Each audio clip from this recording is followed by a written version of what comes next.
Bem-vindo à Santa Liturgia Diária do dia 1º de junho de 2026. Hoje, na memória de São Justino Mártir, acompanharemos sua história, a liturgia do dia e um sermão com comentários dos santos da Igreja pela corrente de ouro da Catena Áurea, para perguntar se buscamos a verdade até as últimas consequências ou se ainda usamos a inteligência para fugir de Deus. História do Santo do Dia. São Justino nasceu por volta do ano 100, na antiga Siquém, em Samaria, na Terra Santa. Filho de família pagã, de origem latina, recebeu formação nas melhores escolas de seu tempo. Estudou filosofia, especialmente Platão, e buscava com sinceridade a verdade, chegando a afastar-se da vida comum para viver em solidão. Ao presenciar a coragem dos cristãos perseguidos e dialogar com alguns deles, compreendeu que a verdade que procurava não estava apenas nas ideias humanas, mas em Cristo, a palavra feito carne. Foi batizado por volta de 130, em Éfeso, e passou a colocar sua inteligência a serviço do Evangelho. Em Roma, evangelizou sobretudo entre os letrados, tornando-se um missionário filósofo. Escreveu em defesa da fé cristã, argumentando com clareza contra as acusações feitas aos discípulos de Jesus. Das suas obras, restaram as duas apologias e o diálogo com o judeu Trifão, textos preciosos para conhecer a sã doutrina, a catequese, os ritos e os sacramentos da igreja primitiva. Denunciado por Crescêncio, filósofo pagão invejoso, foi condenado com 6 companheiros por seguir uma religião considerada ilícita. Por volta de 165 em Roma, no tempo do imperador Marco Aurélio, foi flagelado e decapitado. Sua defesa de Cristo terminou no martírio.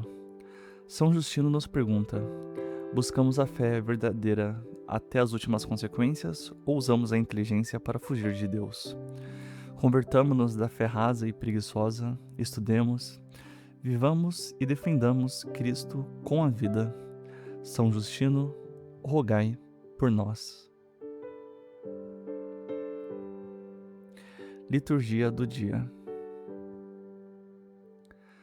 Leitura da segunda carta de São Pedro. Caríssimos, graça e paz vos sejam concedidas abundantemente, porque conheceis Deus e Jesus nosso Senhor.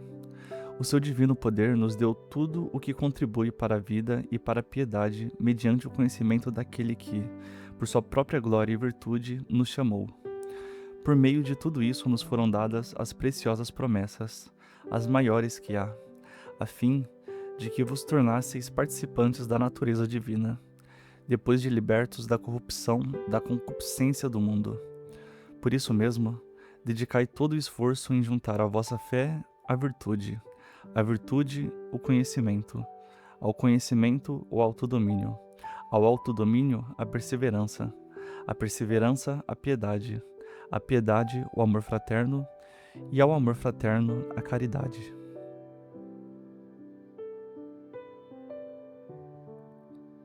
Salmo responsorial. Vós sois, meu Deus, no qual confio inteiramente. Agora, vamos desacelerar o coração para contemplar o Salmo do dia, cantado pela Marcela. Não passe por esse momento com pressa, deixe a palavra rezar em você e acolha com calma a confiança de quem pode dizer: Vós sois, meu Deus, no qual confio inteiramente.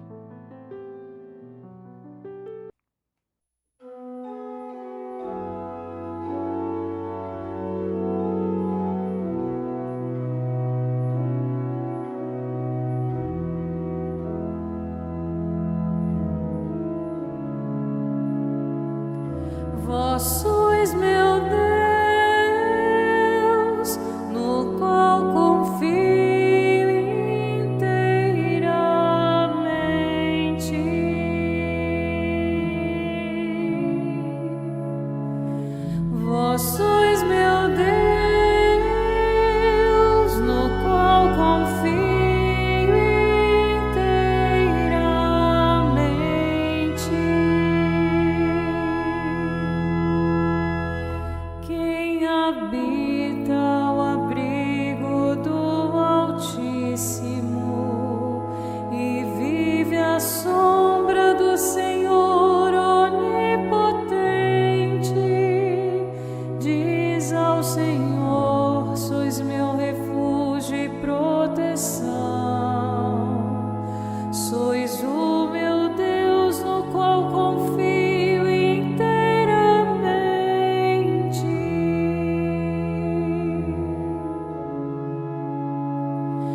Vós sois meu Deus,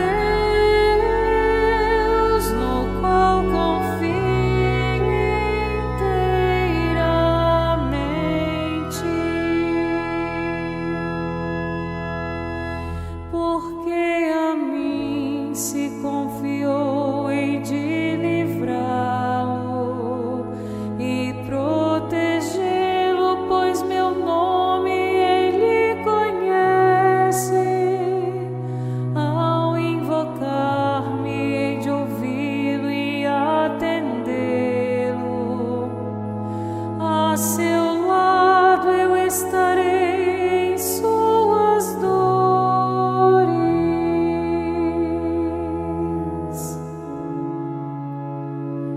Vós sois meu Deus, no qual confio inteiramente. Hei de livrá-lo e de glória coroá-lo. Vou conceder-lhe vida longa e dias plenos, e vou mostrar-lhe minha graça e salvação.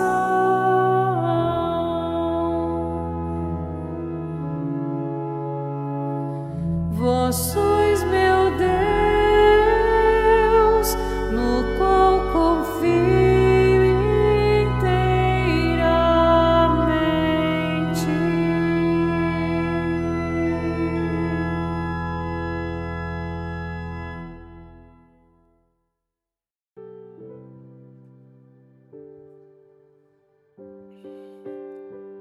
Agora, com atenção e reverência, escutemos o Evangelho.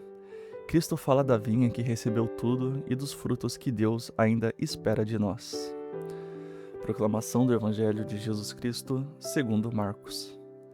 Naquele tempo, Jesus começou a falar aos sumos sacerdotes, mestres da lei e anciãos, usando parábolas. Um homem plantou uma vinha, cercou-a, fez um lagar e construiu uma torre de guarda. Depois arrendou a vinha a alguns agricultores e viajou para longe. Na época da colheita, ele mandou um empregado aos agricultores para receber a sua parte dos frutos da vinha. Mas os agricultores pegaram o empregado, bateram nele e o mandaram de volta sem nada. Então o dono da vinha mandou de novo mais um empregado. Os agricultores bateram na cabeça dele e o insultaram. Então o dono mandou ainda mais outro e eles o mataram. Trataram da mesma maneira muitos outros, batendo em uns e matando outros. Restava-lhe ainda alguém, seu filho querido. Por último, ele mandou o filho até os agricultores, pensando: eles respeitarão o meu filho. Mas aqueles agricultores disseram uns aos outros: esse é o herdeiro, vamos matá-lo e a herança será nossa. Então agarraram o filho, o mataram e o jogaram fora da vinha. Que fará o dono da vinha? Ele virá, destruirá os agricultores e entregará a vinha a outros. Por acaso não leste na Escritura? A pedra que os construtores deixaram de lado tornou-se a pedra mais importante. Isso foi feito pelo Senhor e é admirável aos nossos olhos? Então os chefes dos judeus procuraram prender Jesus, pois compreenderam que havia contado a parábola para eles. Porém, ficaram com medo da multidão e por isso deixaram Jesus e foram-se embora.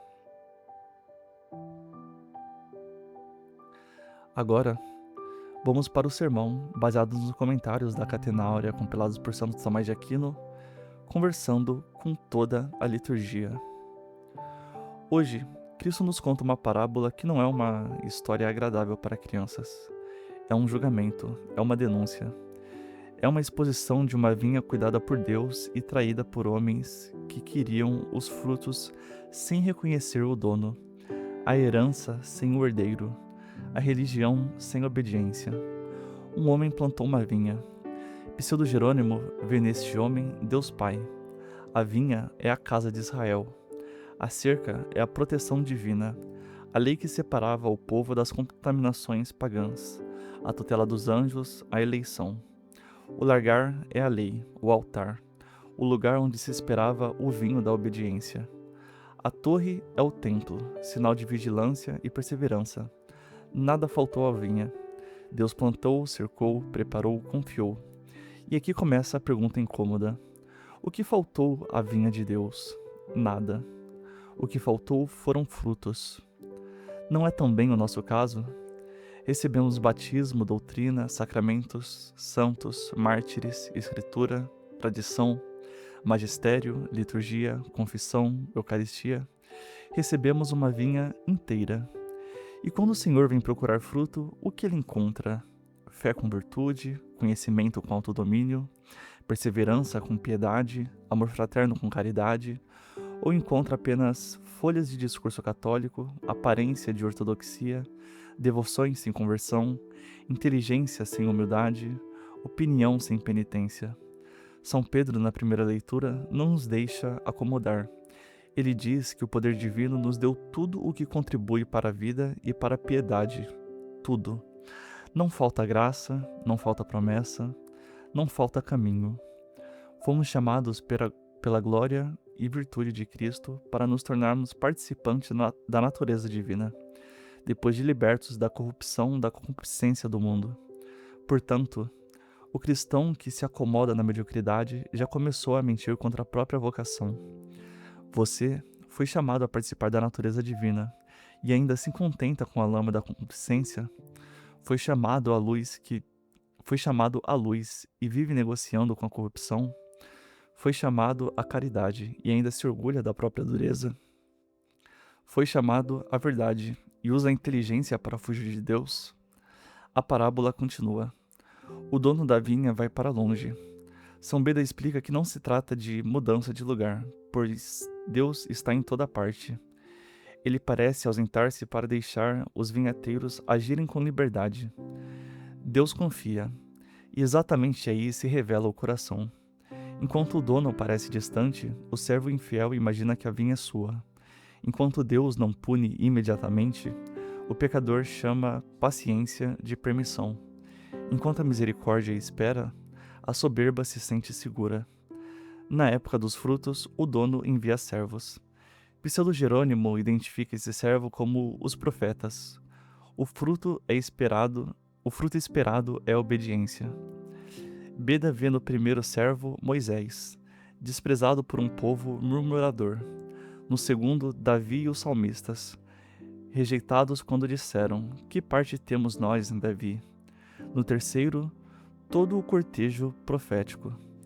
Teofilato recorda os profetas perseguidos nos templos de Elias, Isaías, Oséias, Daniel e Ezequiel. A história da vinha é a história de uma paciência divina respondida com violência humana. O que o homem faz quando a palavra de Deus vem cobrar fruto? Muitas vezes espanca o servo, isto é, rejeita a correção, ridiculariza o pregador, despreza a doutrina, chama de rigidez aquilo que é fidelidade, chama de amor aquilo que é cumplicidade com o erro. Quando a palavra consola, nós aplaudimos. Quando a palavra exige, procuramos silenciá-la. E não pensemos apenas nos outros. Beda dá à parábola um sentido moral que atinge cada batizado. Quando o sacramento do batismo nos é confiado, recebemos como que uma vinha para cultivar. O servo enviado é a palavra de Deus. Nós o maltratamos quando ouvimos e desprezamos. Nós os expulsamos quando a graça nos chama e preferimos a vida velha. Pior, pisoteamos o Filho de Deus quando, depois de iluminados, tratamos como coisa comum aquilo que foi comprado por sangue. Quantas homilias você já ouviu sem mudar? Quantas confissões adiou? Quantas inspirações abafou? Quantas vezes a palavra de Deus chegou cobrando fruto e você a mandou embora vazia? Por fim, o dono envia o filho amado. Eles respeitarão meu filho. Pseudo Jerônimo viu aqui o unigênito, enviado por último. Beda e Teofilato explicam que Deus não fala por ignorância, como se não soubesse o que aconteceria. Fala para mostrar a liberdade humana e o que seria justo que os vinhateiros fizessem. O filho vem e a maldade chega ao ponto máximo. Esse é o herdeiro. Vamos matá-lo e a herança será nossa. Aqui a parábola deixa de ser símbolo e vira profecia da paixão.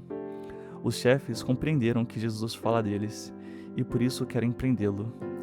Beda observa que Cristo revela que não o matarão por simples ignorância, mas por inveja. Sabem que ele é o herdeiro.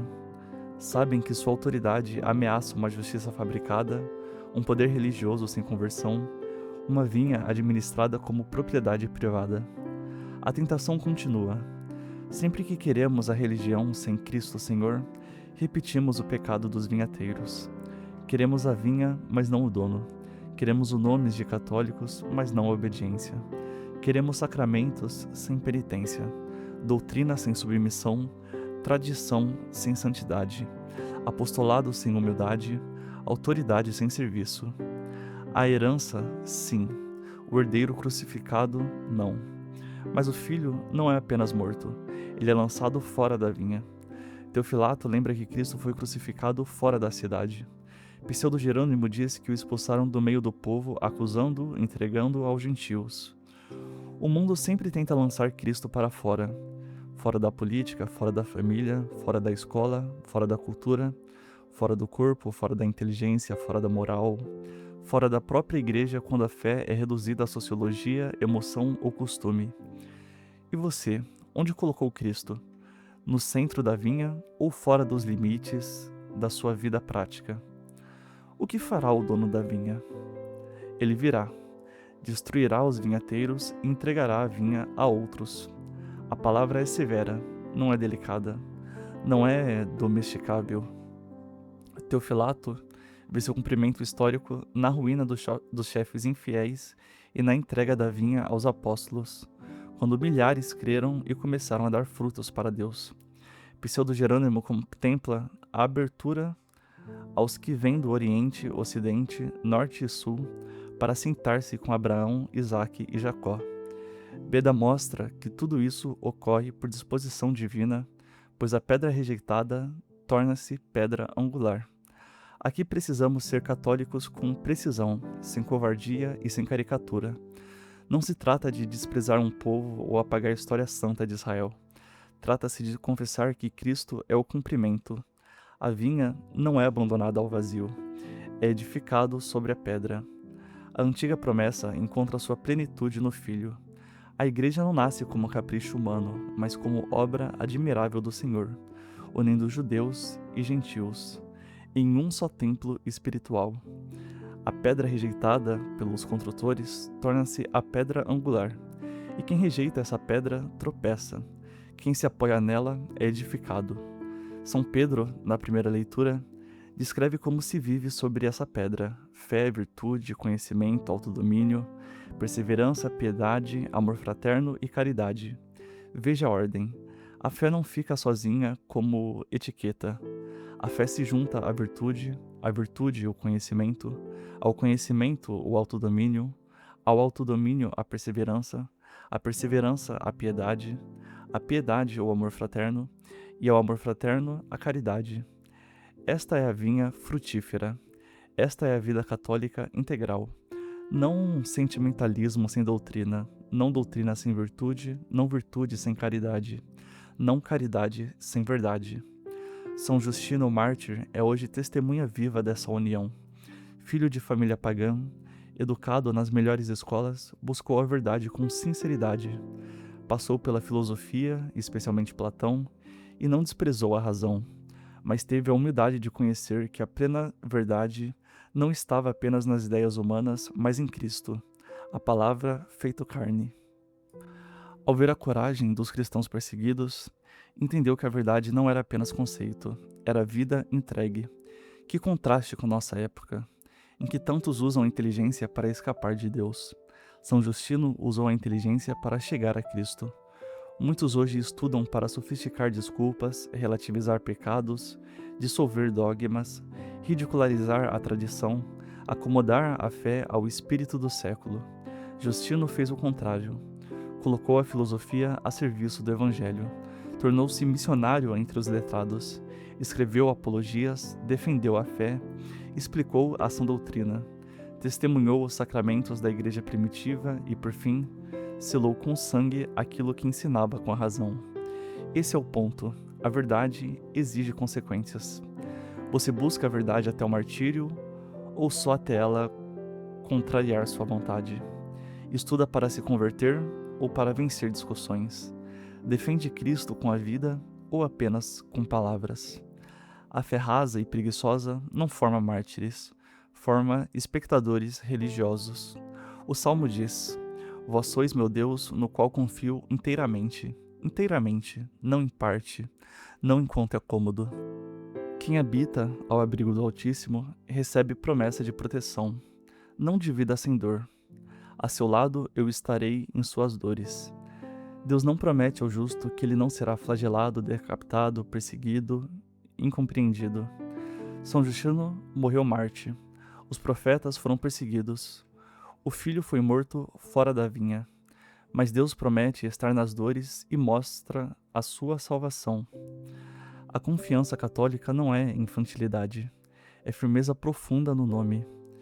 Pois meu nome ele conhece.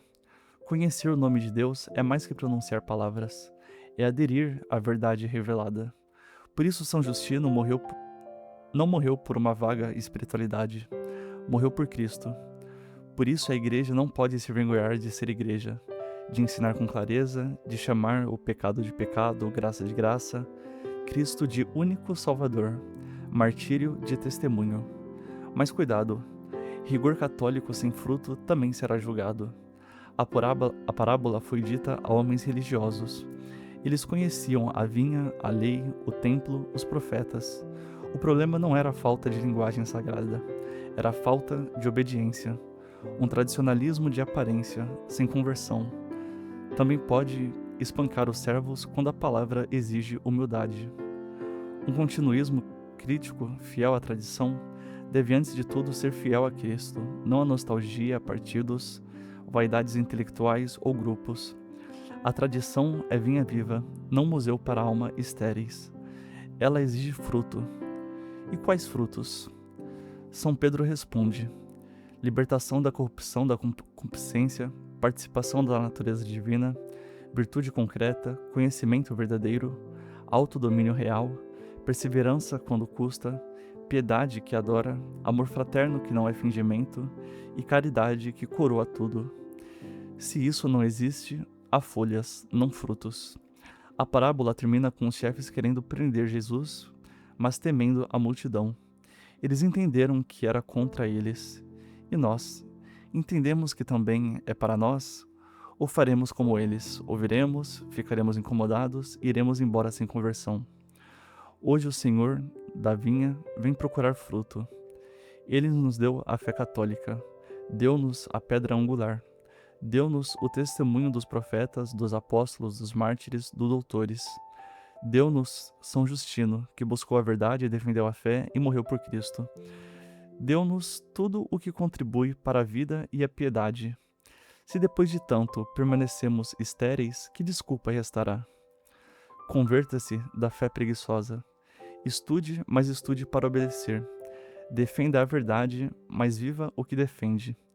Ame a tradição, mas deixe que ela corrija sua vida. Receba os sacramentos, mas dê frutos dignos. Não espanque a palavra quando ela vier cobrar sua vinha. Não lance Cristo para fora das suas decisões.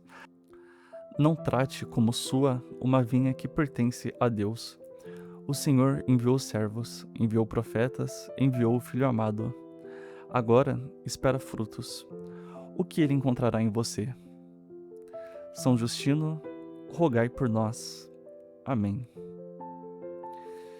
Se esse vídeo ajudou você a rezar com mais verdade, deixe o seu like, inscreva-se no canal e acompanhe diariamente a Santa Liturgia Diária. E hoje, antes de sair, peça a graça de não oferecer apenas folhas ao Senhor, mas frutos de conversão. Que São Justino nos ensine a buscar, viver e defender a verdade até as últimas consequências.